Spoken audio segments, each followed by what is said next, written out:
What? Why are you shaking your head? You're welcome.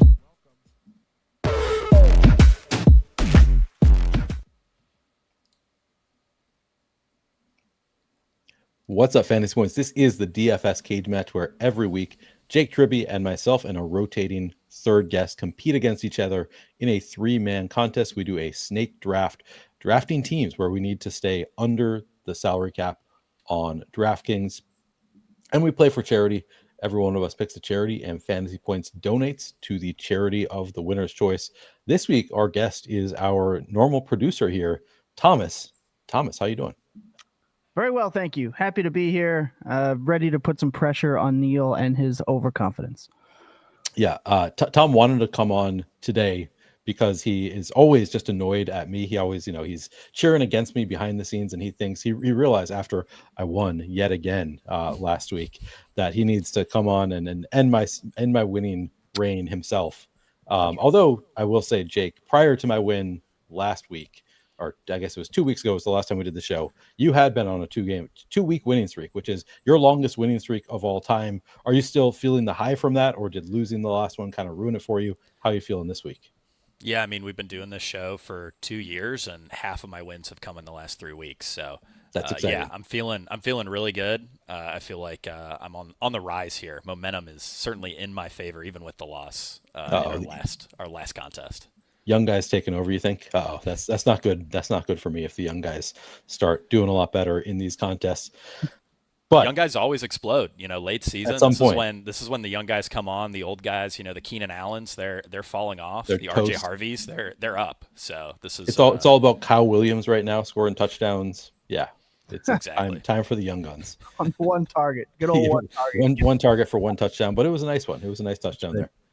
All right. We are, as I said, we're going to be drafting. It's going to be a snake draft.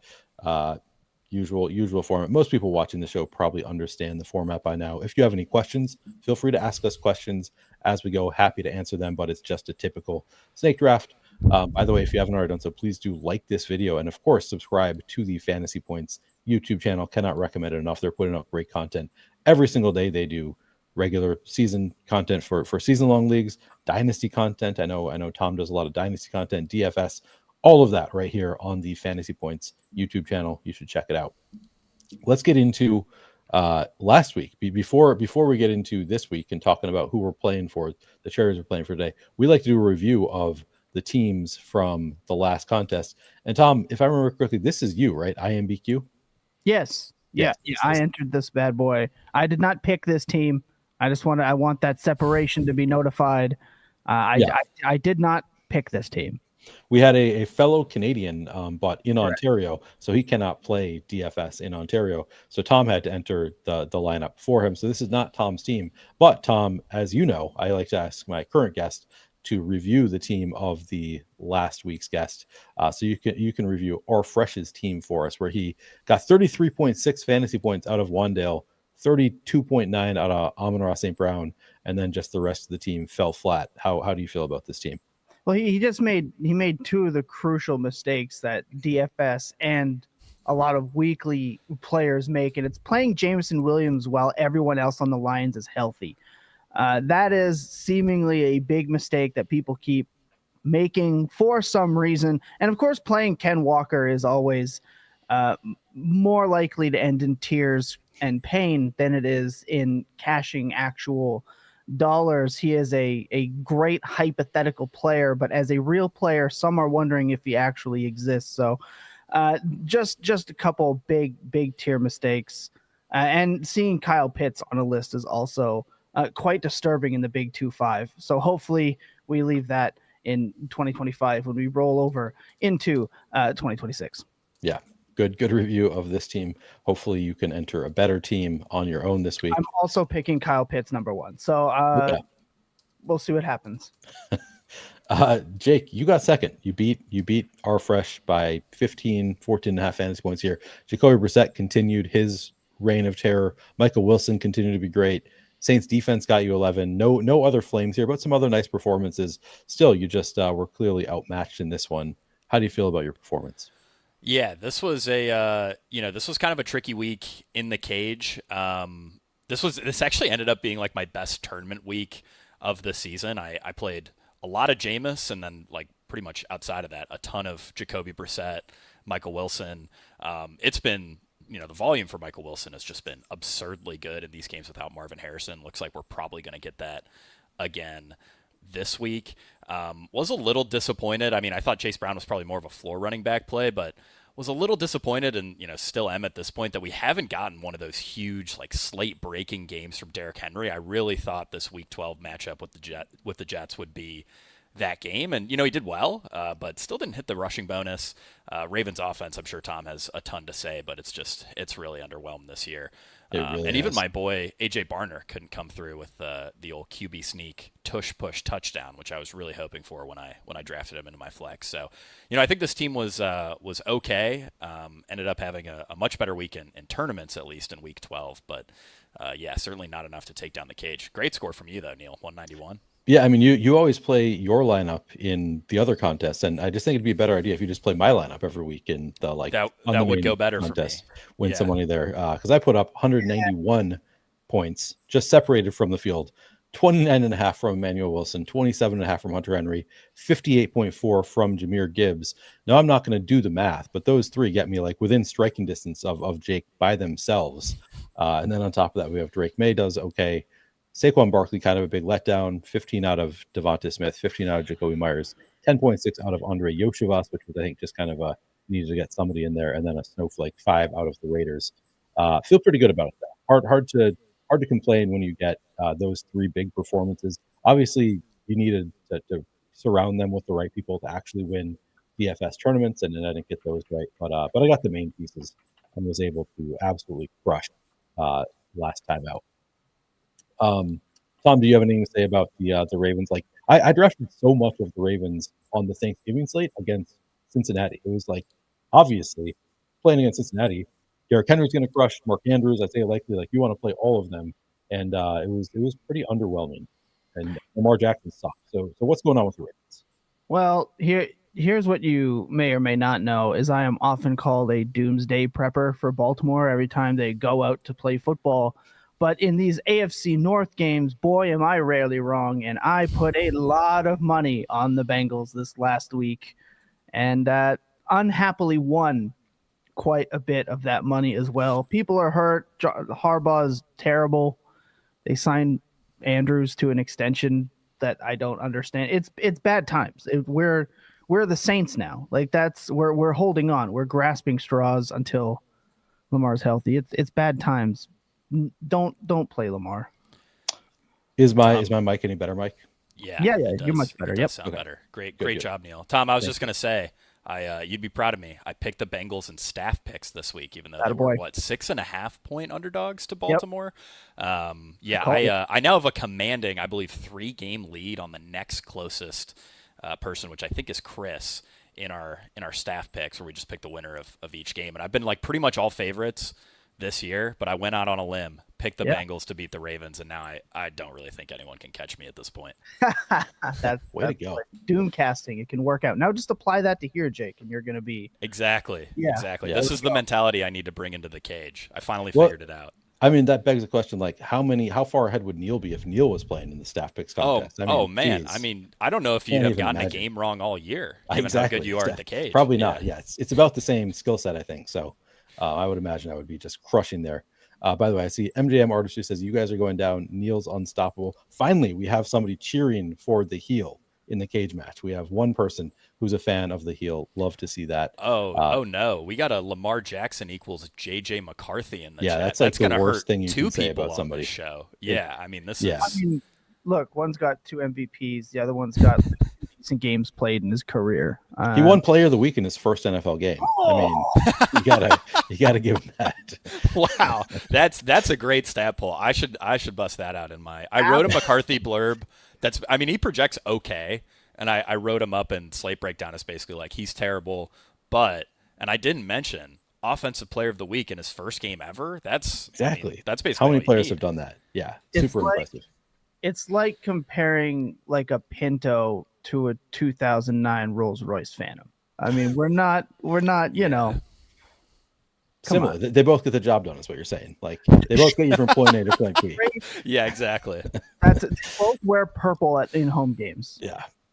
All right. We are. So, by the way, my win last week going to Healing Hearts Rescue. This is the rescue where I got my late dog from. They do great work. I'm playing for them once again this week, mostly because I just did not think to pick a new charity. And it's a great charity. So I'm happy to just play back for Healing Hearts Rescue.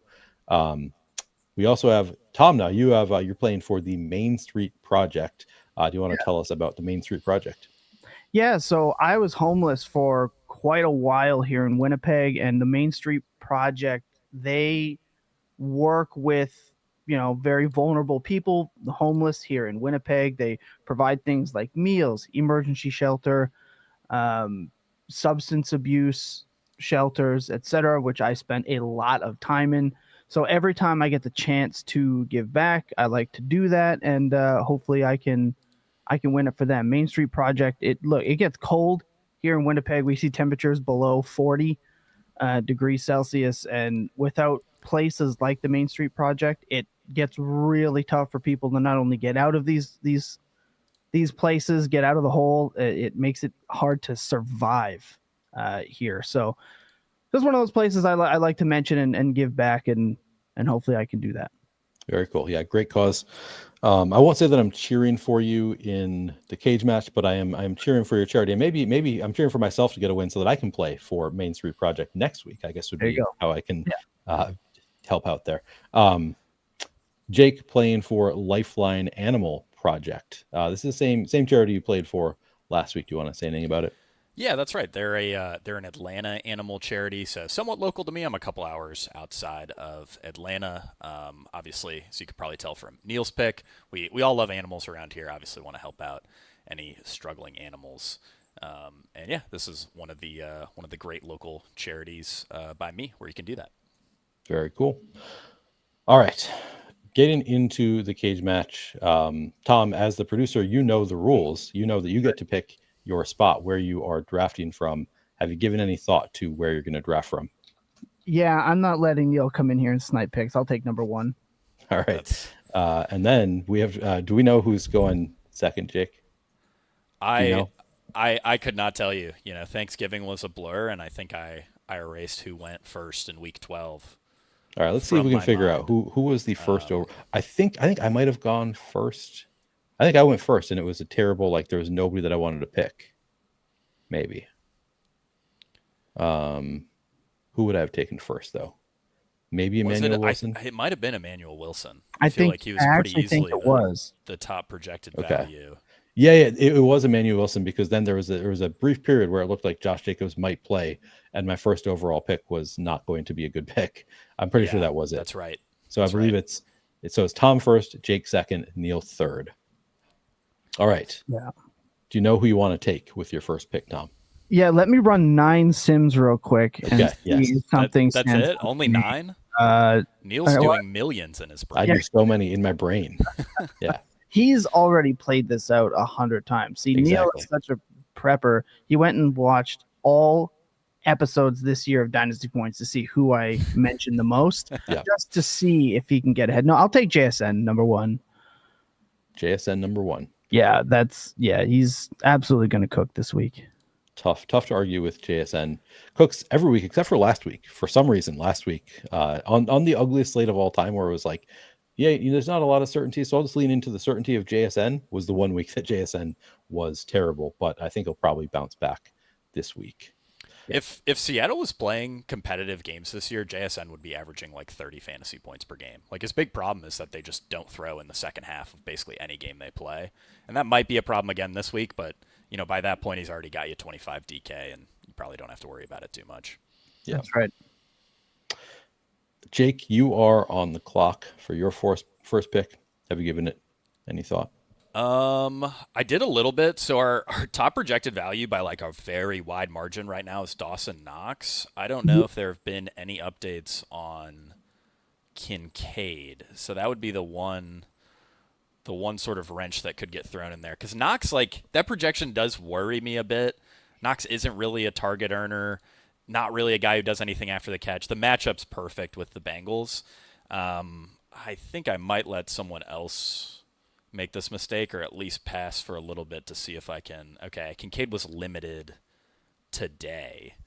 Uh, I don't think that, because I mean Knox is basically a zero. He's cheap, but if Kincaid plays, so I think I'm going to look at a different position here, and I'm going to go with another guy on the Bills who has almost as good of a matchup in James Cook. This is sort of like the quintessential play James Cook spot where Bills are heavy favorites. The game total is massive. It's 52.5, I believe, last I checked, highest on the slate. And Cincinnati is the single softest schedule adjusted matchup for opposing running backs. They've also been very weak. I mean, they've been weak on all concepts, but they've been particularly weak on zone rushing concepts. James Cook, very, very good at zone rushing concepts. Yeah, this is just a fantastic spot for James Cook. Jake, I will give you the satisfaction of knowing that I was really, really hoping you were not going to take James Cook with that second pick, because I really wanted James Cook. 7,800, like a fair price tag on Cook, but he's just, like you said, just the perfect spot against Cincinnati. Here he could be 9,500. Tom, yes, I will send you a link, or I guess Jake will do so. All right, already. That's fine. You can enter it, I guess, as we go. It does make it a little bit easier. So now it's me, and it's tougher. It's tougher without having James Cook for one of my picks here. I am going to find something that I love here. I'm nervous about Dalton Kincaid returning also, so I also don't think I'm going to immediately jump on that one.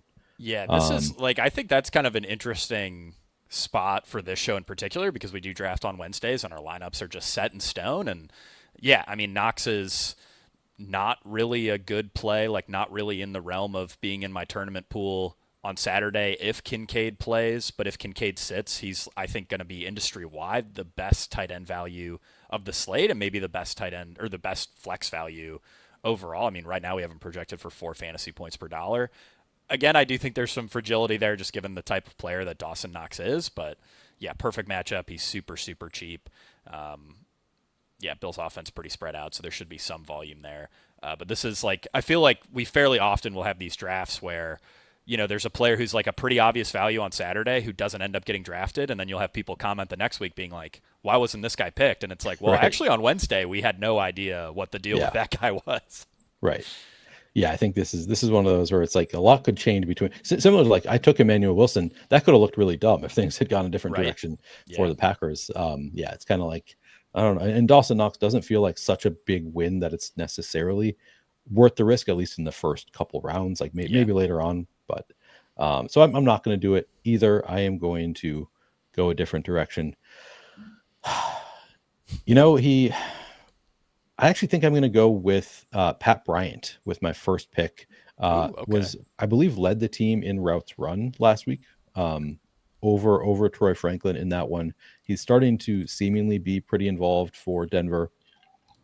Good to see a rookie coming on late. I'm not going to pretend that I feel awesome about it. It's an okay consolation pick that can buy me some more expensive players later on. And then I'm going to, I don't feel that strongly about the running backs. So I think I am going to lean into the other, just get the value. Puka Nacua, 8,700, decent enough matchup with Arizona. Gets there almost every week. So I'll take the value and then pay up for Puka Nacua. Now I have 5,400 left per pick. Sending it back to Jake. That I think that makes a lot of sense, Neil, what you did. I'm going to lean more into the running back position, though. I mean, you said yourself you don't have a lot of confidence in these running backs this week. I agree. I don't think this is necessarily a great running back slate, and we've had a lot of really great running back slates this year. I mean, overall, it's been a great year for running backs. I think I'm just going to pay up and grab Devon Achane here. Dolphins have been the league's most run-heavy team by PROE since week 7, and we also know that the receiving workload is going to be there for Achane. This is a rare game where they are favored, I believe, by 2.5 points. Jets' run defense hasn't been quite as good since they traded Quinnen Williams, so I think everything lining up for Achane this week. He's a guy who can get you there on volume, get you 18 or 20 in a floor game, and then if he breaks off a few of those long runs, I mean, he can absolutely break a slate. So love that pick here. Really like my double strong running back start. Yeah, I was definitely considering HN there. Kind of expensive, but tough to argue with that. The guru says take Kincaid, and if he doesn't play, you can switch to Knox. I think that's not a bad idea. I haven't looked at the prices on Kincaid versus You Knox. would, I think I believe, leave about 1,500 on the board. okay, it's a if you lot did to that, leave on which, the board. I mean, for a 3-man, I do think viable, but I also just view this as like Kincaid in this spot, if we knew he was healthy, would be a very high confidence chalk play for me. Knox in this spot, if he's projecting for like 25 or 30% ownership, I legitimately think you can get away from it and feel pretty comfortable with that. Yeah, yeah, I don't hate the idea, but it is a Yeah. lot of salary discrepancy there. What's up, Tyler? Tyler, who I believe did actually come in and win in the cage match early on this season, coming in to remind us of that victory. Good to see you, though, Tyler. By the way, Jake, I don't know if you saw it on Twitter. I posted you, myself, and Tyler drafted a best ball team this year that is currently set to advance. It looks really good Yeah, on it's DraftKings. your highest scoring DraftKings team, right? That you drafted with guests. I At don't think it's my least. highest score. Yeah, highest scoring of the ones that I drafted with guests. With Nice. the HN Gibbs start was pretty unique. So that was kind of fun to get the HN Gibbs start. I think that team like doesn't have great receivers, but I think it's a fun one. Like has a real shot to do something. Yeah, I want to say I mean I looked through that roster. I thought that was pretty solid overall. But I want to say that was during probably like late August when Achane had a real slide. Like him and Yeah, Puka both dipped significantly for different reasons, of course. But those were two guys that I was just hammering a ton yep, late in August, and I'm glad I managed to get a really strong team with both those guys and or at least with Gibbs and Achane and with you, Neil. yeah. That's quite exciting. Yeah, I mean that's a fun one. Will be fun to track. I mean, what should be if those two running backs can do a lot in the playoffs, could be a fun one. Yeah, there was some Achan had an injury late in the summer that was scaring people Yeah, off him, and we that's got a little right. slide. That was pretty great. All right, Tom, it is back to you. You have two picks to make. Yeah, I've been sitting here listening to you guys wax poetic real intelligently, and just the thing you guys have missed is that there's just some hashtag big ballers still on this board, and I'm going to take Jamar Chase to pair with my JSN as you guys go from the 1970s and hammer these running backs. Now, I also know that I am going to need some probably decent value type players, and because I'm stacking right now quite heavily. So with that being said, I'm gonna trust my guy, and I'm actually gonna take Quinshawn Judkins here against Tennessee to Okay. lead the RB1. I think he's awesome. I think Quinshawn Judkins is the best rookie running back in this class this year, and he's getting moderately to okay quarterback play half the time right now with Shador out there, and it's boosted him. He's unbelievable. 2 touchdowns on the table. Tennessee terrible. Judkins the man. I did think about taking Judkins also. So yeah, tough. You guys both take running backs. I think there were enough running backs that I still think that I have plenty of outs, but you have taken a couple of the running backs that I would have been interested in had they been available coming back to me. Nice picks. Back to Jake for your third pick. Yeah, I really like that Judkins pick. Even just thinking about the Cleveland Browns made me remember that we got some pretty surprising news that Deshaun Watson, his practice window has been activated. But is he getting reps with the first team to potentially be the backup? That's what I need to know through the Cleveland national media. If we're just looking at backup reps objectively, is Deshaun Watson going to get any? Someone Right. let me know. I mean, there's no way we're I mean, I don't know if Shadur Sanders is going to end up being any good. I would venture to guess probably not. But there's no way we're going to bench this guy for Deshaun Watson in like week 16, right? That's not going to happen. They'll trot him out there as a backup, I suppose. But I'm surprised the guy could still walk after tearing his Achilles twice. Right. It's pretty wild to me. Yeah. I need some value here for my team. I took 2 expensive running backs. Neil took the best super cheap guy in Pat Bryant. I think I'm going to sort of middle this a little bit because there are a few other players who are reasonably cheap that I think I'd be comfortable with. But I'm going to take right now our best wide receiver value in Christian Watson. Man, Ryan Heath has absolutely crushed with his takes this year. His only real miss was that, elite tight ends were a bad play. Obviously, McBride and Powers both looking really good. But when it comes to these guys who separate, these guys who get open, these guys who get hurt too often, that Ryan was high on, I mean, Christian Watson, A.D. Mitchell, both of those guys have done incredibly well. Watson in particular, I mean, it's been really hard for anyone to emerge as a true target hog in Green Bay, and it seems like he's really doing that. I believe he's been over a 30% target share in back-to-back games, making a ton of plays. I feel like when you watch these Green Bay wide receivers, they have a bunch of guys who are like above average wide receivers and are all different skill sets, and none of them like really truly pop. I feel like Watson is the one guy who when fully healthy really does pop on the screen when you watch the Packers. Love me some Christian Watson here. The frustrating thing with Christian Watson is I didn't draft any of him in best ball. I drafted him early on in one, and then I read the little note on him, and it was like, oh, he's going to be gone. He's out for the season. Like I just wasted a draft pick on Christian Watson and didn't consider drafting him the rest of the summer. I was like, oh yeah, he's out for the season. And then he came back miraculously early. It was like, what? Yeah. I didn't know this was within the realm of possibility. Same thing with Taysom Hill. It was like, I thought these guys were both maybe they'll come back for the fantasy playoffs, not really worth the pick. They'll probably be eased in. And it was like, nope, just zero. Christian Watson's ready to go halfway through the year. So yeah, that's a strong call. All right, so it's back to me. And I've got a lot of money to spend. 54.14 left per pick. Uh-oh, hang on a second. Put myself in full screen. All right, 1 second. I've got some thoughts. Haven't honed in on exactly how I want to play this yet. I'm tempted to go away from projections here. And I think I'm going to do it. I think I'm going to go with Tyler Warren. 5,000. He's a little bit expensive, not an incredible point per dollar value, but I love the matchup with Jacksonville for tight ends.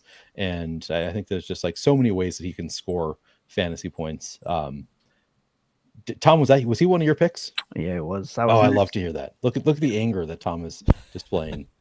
That was a beautiful thing to see when you take someone that somebody else wanted. And then on top of Tyler Warren, I am also going to take, man,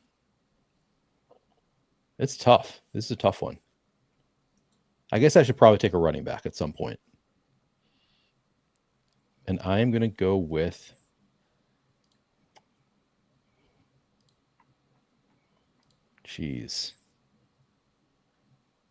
there's a lot of pretty good, not that many great running back options. Yeah, I think it's especially tough once you get outside of sort of those top options. I really like Tom's pick with Judkins. Harvey feels okay. Kenneth Walker feels okay. But there aren't really, we've had a lot of weeks here where you look under 6K and there are a couple guys where it's oh, he is a fantastic play. I basically can't poke any holes in this player.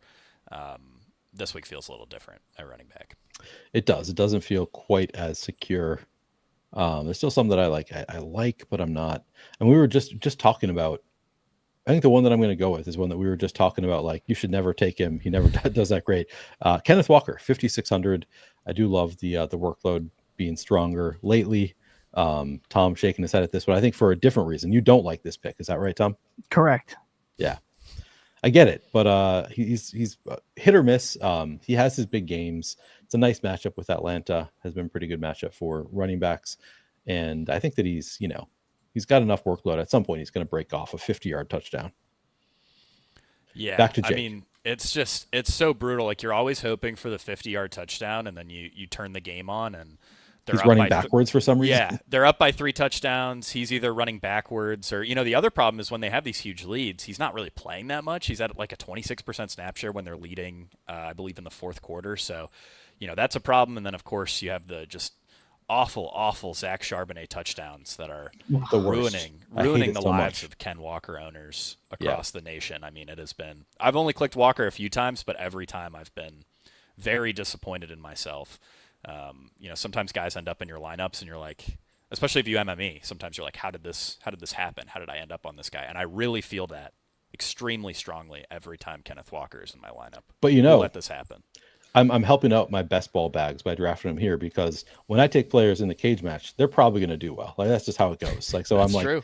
Right. I'm usually, it's like, oh, if I do this, if I take this player, I know he's going to suck. But if I take them in a cage match, I know they're going to perform better than they should. So now I need that for best ball. So like, kind of doing myself a favor here with Kenneth Walker. I like that. I like that angle. I think I am gonna ball know a little bit here, go away from the projections, and I'm gonna draft the greatest separator in the history of the NFL, A.D. Mitchell. He can't catch. He was throwing touchdowns out the back of the end zone. He fixed all that. He can catch, earning a ton of air yards. Clearly the Jets' number one wide receiver, and this gives me a great mini stack. I get all the upside in what is, everyone agrees, an extremely juicy game for fantasy between the Miami Dolphins and the New York Jets. Achane ripping off big plays, A.D. Mitchell ripping off big plays. This is great. It was really an incredible week for guys who can't catch between A.D. Mitchell and Dontavian Wicks, like an all-time That's week. true. Wow. Yeah. Keon Coleman scored a touchdown. Does he? I don't know if he fits that. I think he does. Or he scored a touchdown. I don't know. As EWW says, though, never trust Neil in running backs. He's got a terrible running back fetish. That is kind of true. Also, I've got a very bad track record with running backs. Like, can't take Jonathan Taylor. Why would I take Jonathan Taylor? I'm going to take DJ Giddens. They're basically the same player, but DJ Giddens is available in the 18th round. I know nothing about DJ Giddens, to be clear. I never said they're the same player, but it is true that I drafted a ton of DJ Giddens in best ball and basically none of Jonathan Taylor.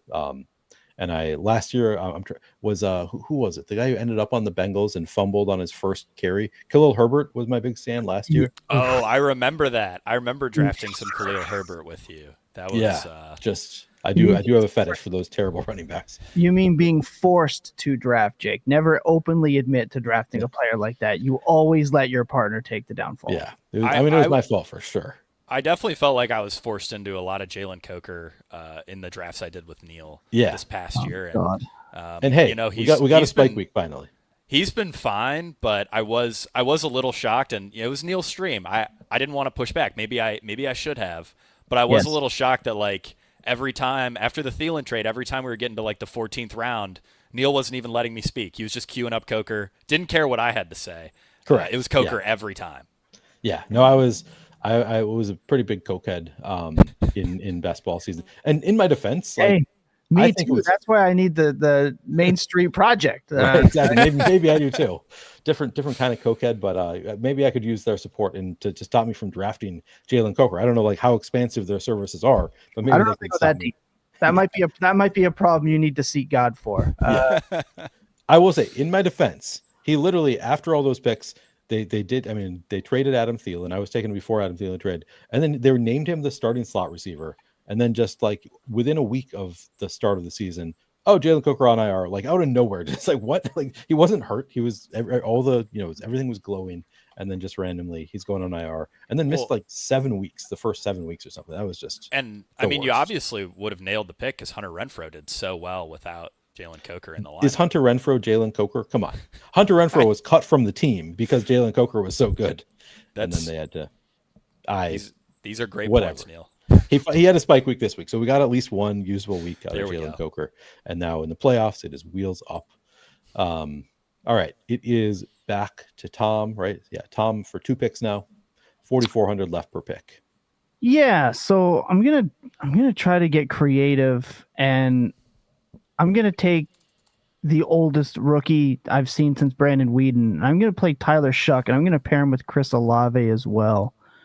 And really just hammer home this wide receiver room, kind of looking like my dynasty teams with garbage quarterbacking and a lot of decent wide receivers. But the volume just gets him there on his own. Tampa Bay, if Baker cannot toss up the worst Hail Marys I've ever seen on my television screen, and keep this game high tempo, up scoring, division game, I think he can get there.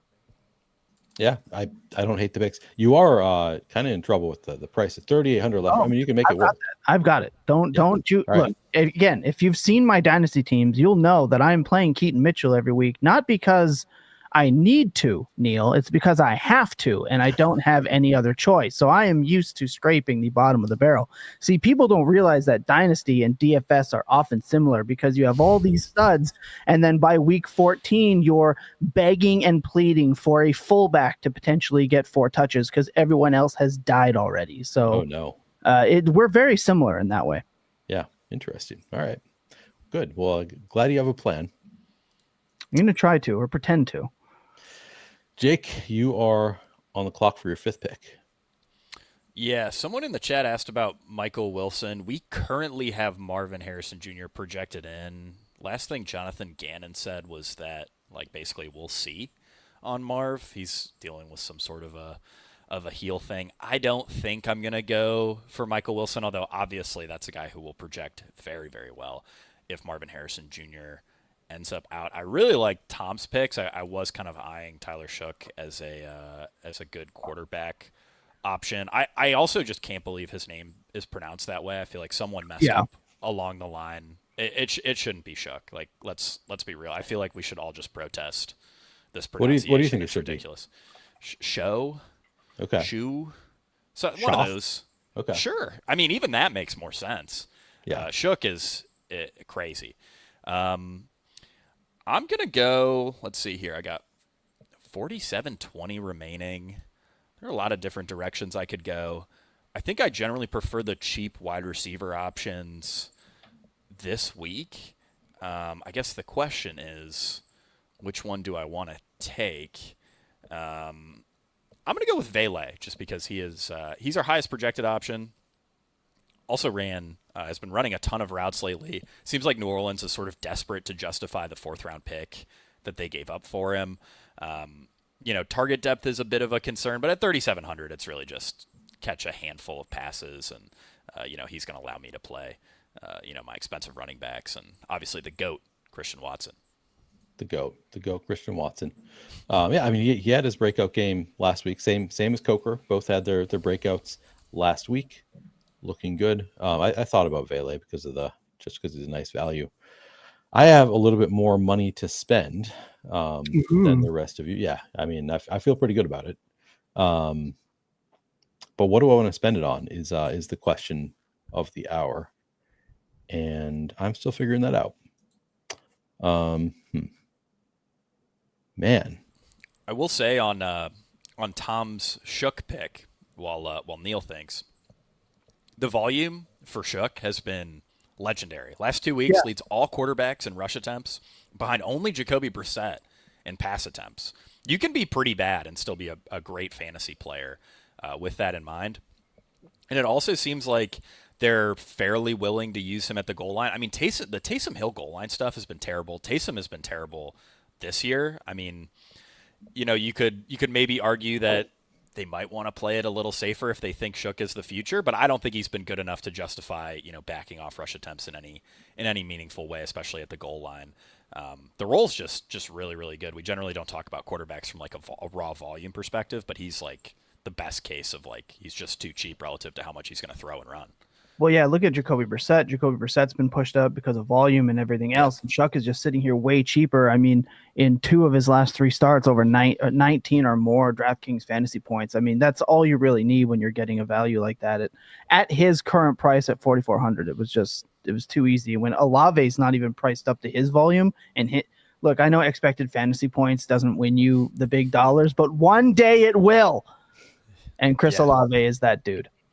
No, yeah, it's honestly, I mean, the volume isn't there, but it is pretty similar to the Jets offense where like there's only 3 guys in New Orleans who catch passes, and they're running a ton of plays, like I said, and obviously all that's flowing through the quarterback. The Jets is they're a little bit different, not running nearly as many plays. They want to kind of slow things down, give the ball to Brees a lot. But yeah, the Saints are really juicy from a fantasy perspective, and that's a stack I've been leaning more into the last couple weeks with Shook playing pretty well. Yeah, I just want one Mormon to Mormon touchdown pass, though, just not this week. Give me one Taysom Hill to Vele touchdown pass to complete the Mormon missile trajectory. Would that be the first ever Mormon to Mormon touchdown in the NFL? I actually think it would be. Really? I think that Steve Young was a Mormon though. Like, then maybe he had to have thrown one to a Mormon, right? Just Does check seem for any like 25-year-old rookies in San Francisco in that era, and you probably got it. Yeah, that's All right. It's me. It is my turn. I'm going to go with Bijan Robinson. I don't love it having the opposing running backs on the same team, but they can just run it back and forth real quick, real fast, 80-yard touchdowns to the house, get it to the other one, back and forth. Can work out. Cannot Definitely. wait for both of them to go down to the one and get sniped by Algier and Charbonnet. That would be Look at your reaction next week. a nightmare. I would not enjoy that. Man, there was a sequence last week where Bijan got the first goal line carry and like almost got there, and then Algier comes in and scores, and it's like in the coach's head, they're like, "Oh yeah, that's why we have Tyler Algier. Like, Yeah, 'cause he right. could score on that play, and Bijan Robinson never would." 22 Although Bijan did score a goal line guaranteed. touchdown later on in the game. 22. I'm going to throw on Alec Pierce. Known to be my guy. If you ask Scott Barrett, Alec Pierce is long time big fan of Alec Pierce. Like the price tag, like the matchup. Although Jacksonville's defense has been very good, so maybe not the best matchup to take two pass catchers. I feel better about Tyler Warren, but I think Pierce 5,100 is just a nice price tag there. I'm a little disappointed that Alec Pierce is considered your guy, Neil. When me and Alec Pierce take it up with Scott. We both grew up in the Chicago area. We both went to the same university at the same time. And he's Neil's guy. Let's be real. Scott probably just confuses us.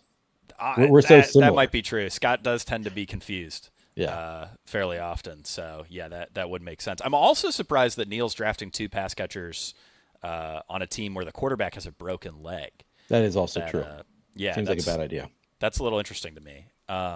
All right, I have a Doesn't quarterback. do anything in the second half. I think that's also notable. Yeah, that True. is. You're that is so fairly confident, notable. Neil, that you don't need your players to do well in the second half, and Exactly. I respect that. Yeah, exactly. You understand me. If I only do. he had drafted JSN, he would have completed the all fantasy points in the first half. I knew what he was doing. lineup. Yeah. I was just getting ahead of the game. Smart. All right, I mean, tight end is a little tricky here. There's kind of no one else to catch passes in Atlanta other than Kyle Pitts. So I think I'm just going to take him, and then I'll figure out my quarterback and flex after, since I don't feel super strongly about those other positions right now. Darnell Mooney, I mean, this is such a lost season. It's so disappointing. He was great last year. This year it's been absolutely nothing. They've got David Sills catching touchdown passes. I don't know if you guys knew this. David Sills was that 13-year-old quarterback who got a scholarship offer from Lane Kiffin when he was at USC. Did not know that. Yeah, and now he's 29 and is, I guess, the best wide receiver in Atlanta. I mean, I don't know, what a crazy career trajectory for David Sills. That is. Better than Kyle Pitts. Yeah. Yeah, probably. But Kyle Pitts, I mean, the volume's there, and he looks okay. It's just the offense sucks. Like, watching, if Atlanta didn't have Bijan, this offense would be unwatchable. There would be UFL offenses that are more exciting than Atlanta without Bijan. Since you brought up Darnell Mooney, I just have to say, as somebody who just watched a bunch of my best ball drafts from this summer, you say I made you draft Jalen Coker. It was like in like the 16th round. Everybody at Fantasy Points made me draft Darnell Mooney in like the 7th round all summer, and he's just killing any draft I did with Fantasy Points people. Well, I got two things to say, Neil. One was that apparently he broke his collarbone. That is true. We didn't know. So we had no idea about that. And then the other one, which is even worse, is like, even if you had told me he broke his collarbone and then came back, I would not have assumed that he just turned into like a total pumpkin out there. Yeah. He looks terrible. He had a great 2024. I was really excited about him. He's a guy that I just really like watching play. Like, he separates and plays, I think, in a pretty fun way. Or at least he did. Not anymore. Used to. Once upon a time. Yeah, it's quite disappointing for Mooney. Yeah. I'm sad about him. Agreed. All right, Tom, it is back to you. You have 2 picks to make. I do have 2 picks to make, and I feel more confident that I'm going to get the running back I want and the flex play that I want, or the flex play that I want, than I am the tight end and defense that I want. So I'm going to do things a little bit weird. I'm going to take the newly minted, for some reason that no one can explain to me logically, contract extension. I'm going to take Mark Andrews here. If nothing else other than giving him a touchdown bump for a absolutely insane, shouldn't have been signed contract extension. Sure. So I'm going to go there. And then I don't know if you guys have heard this, but it sounds like JJ McCarthy is playing again. And that sounds to me like Commanders defense. So I'm going to play the Commanders defense here. Well, you would think that, but it's actually worse for the Commanders defense because now they don't get to play against Max Brosmer. Yeah, people were saying, we The want to see line Max didn't Brosmer. move. No one's saying that anymore. The line didn't move. So I'm going to go with only people in Minnesota care. I mean, that seems about right. Yeah. I'm going to go there. It's not great. It's not great. I definitely shoehorned myself into this scenario with the Chase and JSN, but I'm sorry. Those two are just going to go absolutely insane this weekend. I have no doubt. All right. I'm glad you're confident. Have to be. Yeah, Come especially in in the here cage. terrified. What am I going to do? Neil's going to... No, I'm not shook. I'm not rattled. There ain't no such things as halfway crooks. Let's... You're not shook. I mean, like the quarterback? I'm confused. All right, Jake. Yeah, Tom's impression of a guy who was terrified in the cage match was really me before my winning streak. Even though I obviously presented like super cool, calm, collected. Everyone thought I was exactly respectful. like that, Shaking exactly like Tom is right now. Up until a few weeks ago, totally restored my confidence. I have a flex and a quarterback. I've been thinking about Josh Allen. He's our highest projected quarterback by just raw points on the slate. I don't know that I necessarily want to pair him with James Cook. I mean, it's probably fine for a 3-man, and I mean, this is the Bengals defense that we're talking about. So I don't necessarily hate that route. Maybe going like Burrow Chase would have been viable. Chase obviously off the board here. You know what? I think I'm just going to do it. I'm going to grab Josh Allen, get every Bills touchdown, as long as, I don't know, Dawson Knox doesn't throw one to Brandon Cooks. I should be okay. Really going out on a limb there with Josh Allen. That sounded pretty sarcastic, Tom. Oh, I'm sorry. I didn't mean it to be. My bad. All right, who do I want? So I can wait at quarterback because you both have taken your quarterbacks. So I can attack some other position here. Gotta get out ahead on defense, right? Well, I started the trend, It's one of my 2 picks left, so I'm gonna take a defense because I can save quarterback. What defenses are available here? So we got, Do I really want the Titans? This is actually not a great defensive week. No. That's the other part too. I had to find an edge somewhere with the salary I had provided, and that's why I had to go Commanders, just given what's more likely, right? Like, yeah, they are. I mean, no one who's watched JJ McCarthy play will be surprised to hear this, but the Commanders are our top defensive value this week at just 2,800, projected for 9 points right now. That JJ McCarthy interception and fumble rate, not doing him any favors, that's for sure. No, it's not great. All right, so I could go. Very brave soul in chat said that I am definitely winning this week. Jake is? I'm probably not. I appreciate that. That's the bravest thing I've ever heard anyone say in a YouTube. that's somebody that's not paying attention. I mean, come on. Yeah, they might be like watching this for the first time, thinking like, "Oh, Jake's team obviously projects the best. Of course he'd win." You've never watched the show before. This happens every week. This happens every week. Welcome to the channel, though. Welcome to the cage match. Like and subscribe. They said they watch every show. So. Oh. Okay. All right.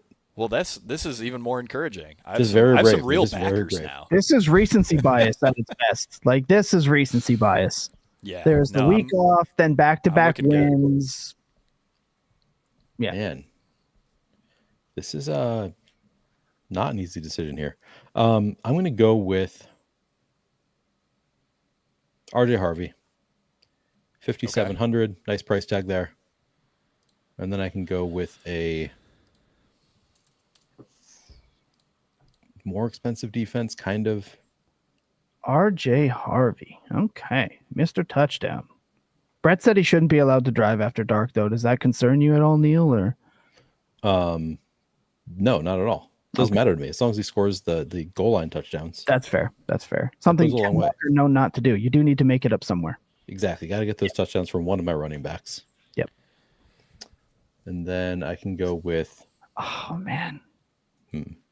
Chad is making me regret a decision here. That's okay. We're gonna roll with it. Let's see. I'm so Browns, disappointed Titans, that Tom Bears. got Commanders defense. Browns, is- Titans, Bears. And here you go. You made a comment about defense so soon, right? Life comes at you fast, Jake. It really Just from does. 5 minutes ago. Bears Somebody said, can we get the poly market on the producer winning? You have no idea how degenerate this producer is in Tom's fantasy leagues. Tom's a dynasty legend. Well, I don't know Can't about just call him legend. the Let's hold producer. on. Hold on. Let's not make false claims. Legend, I don't know, or legend for the right reason. I doubt. But You're a legend to me, Tom, because I don't Okay, play in any dynasty leagues, that's and true. you're in like 61 or whatever the last thing Close. you told me was. Yeah, Yeah, something close. like that. I took the Vikings defense for anybody who cares. you would. Okay.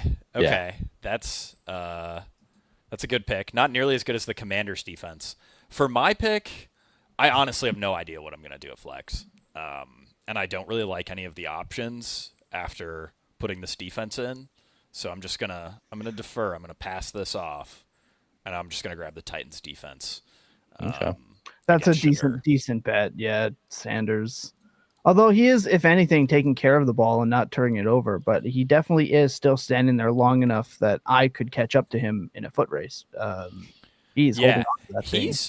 So one of the interesting things with Shedeur, and I've talked to Chris about this a little bit. He's just a really hard guy to project right now because the offense has been so bad, and he sort of has had like one okay game, and then the game against the Raiders, he was pretty good from like a yards per attempt perspective and all that. So it's really hard to know, like, do we project Shedeur for say like 7.2 yards per attempt and say like this is just a slightly below average quarterback who's kind of saving this offense, or do we say this is a Browns offense that has averaged 5.9 yards per aimed throw this year, and maybe Shedeur should actually be closer to that. It's hard to know what the right number is for Shedeur, but If you're on TikTok TikTok ever, you would know that it is all a ploy by Jerry Jeudy to sabotage Shedeur Sanders, which is the running bit on TikTok. Yeah, he is only on the team to sabotage Shedeur Sanders on that should have been catchable ball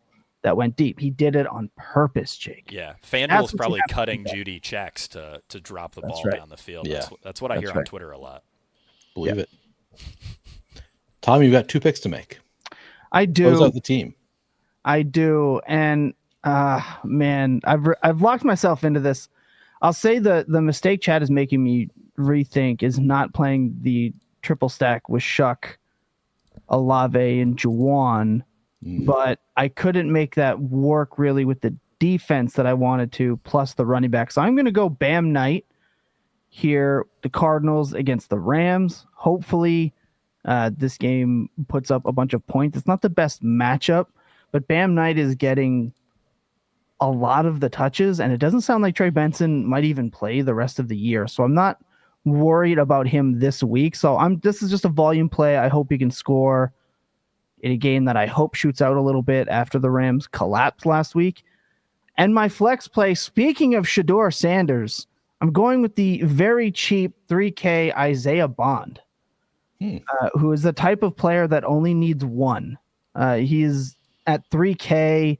He fits into that flex. One play for Isaiah Bond is enough to take it to the house. I do, again, my only regret is going Mark Andrews over Juwan here in this lineup, but overall, it's definitely an upside lineup. Yeah. I'm glad that you sabotaged your team with that Isaiah Bond pick at the end, because your team was looking like pretty good, and then you're just like, and then I'll take a 0 in the flex. So I appreciate you. Potentially a 0, Neil, and that's what matters. There's hope Neil. in that tunnel. And we watch Jake show up to this show every single week with that possibility. Why can't Isaiah Bond be the one that goes back to back? It could happen. It could happen. Neil, if you were a real ball knower, you would know that Isaiah Bond is averaging 19 yards per target since Shedeur Sanders took over at quarterback. Wow. That's another example of why the Shedeur projection is so tough, because if you project Shedeur for like a normal yards per attempt, then all of a sudden we have to dig these yards per target projections for guys like Judy, Tillman, Isaiah Bond from like the depths of hell. They're at like 4.5, 5 to like actual numbers like 7 or 8 even. And that's, it's just a tough riddle to solve. But that's part of what makes it so fun. I have a flex. I have 5,100 left. This sucks. I actually don't like anybody. I think what I'm gonna do, man, it's all so gross. Like I probably would have gone like with a Tyler Warren and Alec Pierce if they were on the board. They're not. I could go Devin Neal, but I have like no faith that he has any upside at all. And honestly, I think his floor is pretty comparable to the guy who I am going to draft. And the upside, I'm not even sure is close. I'm going to take DJ Moore. Ugh. Wow.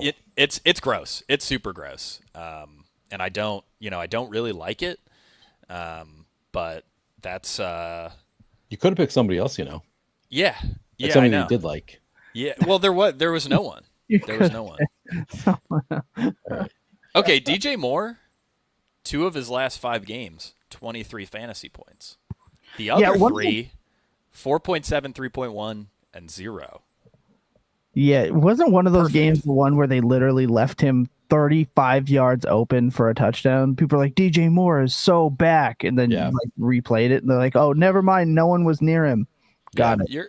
You're telling me you don't want a wide receiver who's past his prime, who's gotten 5 targets, 7 targets, 3 targets, and 4 targets in the last 4 weeks? Has he had any carries though? Yes, actually, he's had 2 carries over those 4 games. Yeah. Oh well, he's in the Deebo Samuel role. Why Exactly. didn't you tell me? I gotta say, I enjoyed. And he's only 4,800. chat. You guys let him slide. Brandon said, "Is Neal unplayable for the Saints?" And I was confused. Like I read it over and over. I was like, "What do you mean? What do you mean is Neal unplayable?" And then that was how I read it too. Because Belkowski says, "I feel like Neal would be unplayable for any NFL team." Yeah, that's fair. I was very confused, and then eventually realized, Devin Neal. Devin Neal. Yeah, he's just the thing is he's just kind of terrible. So volume and stuff and I mean, is great, but also terrible. It's tough when we dealt with this when like Kamara was earning elite volume, and it's worse now for Neal because the volume isn't nearly as good as it was for Kamara back in the day. But like these goal line antics for the Saints just never end. I mean, it's going to be something with Taysom Hill. It's going to be something with Shook. And that's what's tough with Neal. The nice thing with Neal is that he's out there a ton. Like, I do think you can sort of justify him on a floor basis, but I'm not going to take floor swings. I'm going for ceiling. I need the 25 out of DJ Moore, even though he might goose egg me. I don't need the 8 points from Devin Neal. By the way, I also appreciate you sabotaging your team with your last pick. Like you guys really I was feeling bad about how this is going. Somebody in chat being like, "Oh, Jake is going to win for sure," and then you took DJ Moore and left $300 on the table, and it's like, "Oh, that's just a gift from Jake to me." So I do appreciate that. I got the best point per dollar quarterback to finish it out, by the way, against my defense, Marcus Mariota, and the Vikings defense in the same lineup. I could have planned Jason McCarthy. You are a coward and a false prophet for your favorite team. Yeah, fair. You are a sellout for the cage match, and I just need you to know that. Yeah, that's a reasonable statement, I think. Yeah. I will say that even with my DJ Moore pick, I do have the highest projected team. According to your projections. This is something I say every week. Okay, it's the fantasy points projections, which, yes, I do work on. And maybe they're not as good as the in Neal's head projections. Exactly.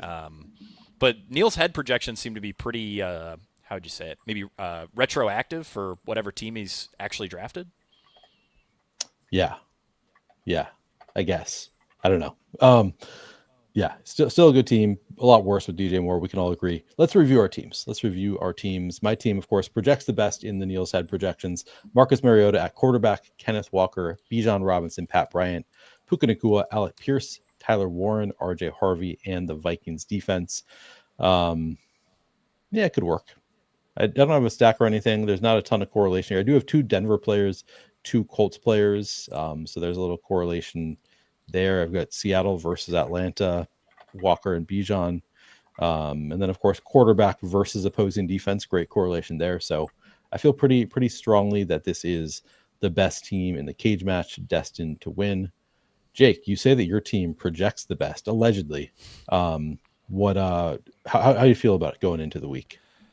Yeah, so I think if you just look at like the first 6 guys that I drafted, if you sort of like put your hand on the screen over tight end and flex and defense, this looks really good. We got Josh Allen, we got James Cook, massive total, massive implied team total. Obviously, Bengals defense is terrible, and with Joe Burrow, they can actually push. They can get Josh Allen to that ceiling game. I should get every touchdown from the Bills side of this contest. Got Devon Achane. Volume has been incredible for him, and we know he can rip off big plays. Rare game where Miami is favored. Christian Watson, of course, just been an alpha. Same thing with A.D. Mitchell, now one of the best wide receivers in the NFL. He learned to catch. He learned to carry touchdowns through the goal line, not drop them a few yards before. That was a big thing with him. Devon Vele, volume has certainly been there. Also a good matchup against this Tampa Bay pass funnel defense. We're not going to talk about the next 2 guys, and then Titans defense against Shadur. That feels pretty good. That feels pretty good. So, like I said, if you only look at like a section of this, you're feeling great. Yeah. You both made the cardinal sin that I talked about in my opening monologue, which is one played Kyle Pitts and the other played Ken Walker. True. We did do that. This is setting up nicely for Tom. Yeah. Tom's Tom. If history says anything, you're absolutely correct. Tom, of course, made no mistakes by taking Zonovan Knight and Tyler Shuck and Isaiah Bond. How do you feel about your team, Tom? The key here, I heard the tone in which you mentioned those players that did not go past me whatsoever. And I will just say this: I drafted a team with lower expectations. The pressure is on. You can't lose to the producer. You see, if you lose to me, I just need to run this past you. I make the graphics. I do the intros. I have control. My face will be plastered all over this entire stream for the duration of the year if you lose to me. So going with this high upside team, it's really just, can Chase score 3? I think he can. Does JSN score 2 or 3? I think he can. I think Judkins, they don't even put Shadur on the field inside the 5. It's just all Judkins. So anything in that end, which I feel pretty good against Tennessee. I am rolling the dice here with Shuck, but that's just going with my brand. Like if anyone follows my content, follows me on Twitter, I am the gross quarterback king. So Shuck is definitely my type of player. I'm really just hoping JJ McCarthy stays terrible with the Commanders, and Mark Andrews, just do anything to earn that money. I think the Mark Andrews pick is just me finding a way to scream out emotionally about that contract extension. And now I can blame him and the contract extension for this not working.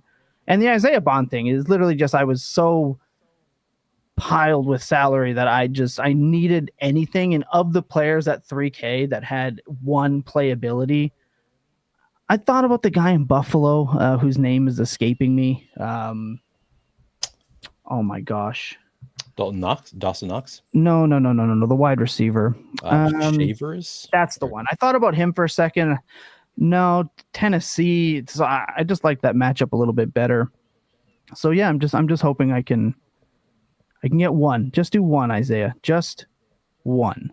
Shadur just has to hit one pass down the field, and if it's to anyone, it's him. All right. So there you have it. There's our 3 teams. We all feel great. We all feel confident heading into the weekend. Speaking of the weekend, Tom, do you have any content that you're going to be doing between now and the weekend? Way too much, Neil. Dynasty Points has 4 shows a week now. So we release the Monday mini podcast where I do 15 to 18 minutes, just as a little bit of a Dynasty roundup, what to expect from the market as we move forward. We obviously have the Wednesday show that is out right now that you can go and watch. That's with myself, Jacob Sanderson, Ryan Heath, and our guy, Lucas Gilbert. It is a completely degenerate time. It is off the rails. If you're looking for professionalism, that's not the one for you. But if you want to come hang out and just talk Dynasty, you can. We have the Dynasty Points Market Report with myself and Andy Buckler, where it is exactly what it sounds like. We just talk market constantly, keeping our finger on the pulse of what's going on in the community. And Saturday afternoons, I release another 15, 18-minute strategy to what to expect and how to use it in Dynasty before the weekend's game kicks off. And I just want to say I love and appreciate everyone who listens, downloads. All the Spotify rap stuff is coming out. So many people has Dynasty Points as their number one listen to podcast, which blows me away. I remember being excited about getting 10 listeners in a week, and we've just hit record numbers 3-4 months in a row. So shout out to everybody paying attention. It still blows my mind that you listen like that every single week. So without you guys, we're not here. So very cool. Shout out Fantasy Points. Well, that's a big accomplishment for the Dynasty Points team. Very cool. Jake, how about you? What do you have coming up? I've got the slate breakdown article that I work on every week with Scott Barrett. That'll be out on Saturdays. Someone mentioned they figured Tyrod Taylor would be picked. Don't worry. I wrote a glowing Tyrod Taylor blurb for the slate breakdown. I'm going to play a ton of Tyrod in DFS this week. Very excited about it. Also, cashing points. Every Friday night at 7 p.m. Eastern, me, Grant Barfield, Ryan Heath go game by game, talk about the slate. If you're itching for more DFS stuff, me and Grant Barfield have already released our Week 14 early look, where we took an early look at the slate. Just go through a few plays, talk a little bit about what happened the previous week as well. So yeah, that's everything from me. Shout out Fantasy Points. Also shout out Tom for coming on. This was a really fun show. Tom, I think this is the first show I've ever done with you. Correct. Even though we talk before every show I've basically ever done. Yeah, Fantasy Points likes to keep me in the basement. They don't want me to get out too much. I say things like justice for Deshaun. I'm a little bit, I'm a little bit of a wheel out here. Somebody said in the chat that I'm a character, and you're definitely not wrong. You're not wrong. Yeah. Tom is a character. He's our character. That's right. Exactly. Speaking of chat comments, I'm told that we're disrespecting Brissett. I didn't have the money for Brissett. I would have taken Brissett if I had 5,700 or whatever. And then Tygod projects 3 points worse than Mariota, so that's why I took Mariota over Tygod. Brissett's been awesome. He's been great. None of us we just couldn't afford it, and I mean, kind of an awkward price. Finally priced up, 5,700. So I'm poor. That's why I was poor. Couldn't afford it. I was poor. If I could have, I would have played Brissett. But I was going to say, Neil, what do you have coming up? Yeah, that's a good question. I have tomorrow is Thursday. I'll have my Thursday Night Football article coming out on Fantasy Points. I'll have a couple shows in the Flaniverse on the Flaniverse YouTube channel. You can find me there. Just search Neil Orfield or Flaniverse on YouTube if you want to find my channel.